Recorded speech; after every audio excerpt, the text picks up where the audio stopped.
আসসালামু আলাইকুম বন্ধুরা, আজকে চলে আসলাম আমরা মুসাপুর, নোয়াখালীর সেই সুপরিচিত জায়গা মুসাপুর। আমরা এখন দাঁড়িয়ে আছি মুসাপুর সুইচ গেট রেগুলেটর, যে জায়গায় সুইচ গেটটি ছিল। 24-এর ভয়াবহ বন্যায় পানির অতিরিক্ত চাপে সুইচ গেটটি ভেঙে যাওয়ার ফলে এই মুসাপুরের সুইচ গেটের যে এরিয়াটি, পর্যটক এরিয়াটি আছে, তা নদীগর্ভের সাথে বিলীনের পথে এবং বিলীন হয়ে যায় অনেকাংশ। এই মুসাপুর সুইচ গেটে প্রতিদিন বিকেল হলে শত শত হাজার হাজার মানুষ আসতো, ঘুরতো, বিকেলবেলা সময় পাস করত। সুইচ গেটটি ভাঙার পরে মুসাপুর একদম জীর্ণশীর্ণ এবং মানুষজন শূন্য। দ্রুত এর পদক্ষেপ না নিলে এখন যা আছে তাও হারিয়ে যাবে।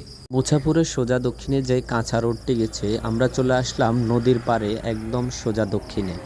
এখানে মানুষজন এসে ঘুরে সময় পাস করে, কিছুই করার নেই। তবে এই জায়গাটা অনেক সৌন্দর্য ফুটে উঠেছে।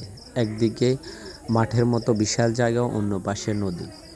এই সুন্দর বিকেল এবং সুন্দর পরিবেশে বসে আমরা অনেকক্ষণ সময় পার করলাম, উপভোগ করলাম প্রাকৃতিক সৌন্দর্য উপভোগ করতে করতে আমি আমার ড্রোনটি উড়িয়ে দিলাম মুছাপুরের সৌন্দর্যগুলো ধারণ করার জন্য। সুন্দর একটা বিকেল পার করলাম ওই দিন। এখানে ফ্যামিলি নিয়ে ঘুরতে যাওয়া যায়, ফ্যামিলি পরিবার পরিজন নিয়ে এই মুছাপুরের সৌন্দর্য দেখা যায়। অনেকে আসে পরিবার পরিজন নিয়ে ঘুরতে, সৌন্দর্য উপভোগ করতে। নোয়াখালীর সেই বিখ্যাত পর্যটক এরিয়া মুছাপুর।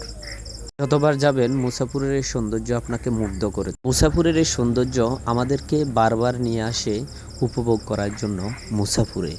তাই আমরা মনে পড়লে বারবার চলে আসি মুছাপুরের সৌন্দর্য উপভোগ করতে।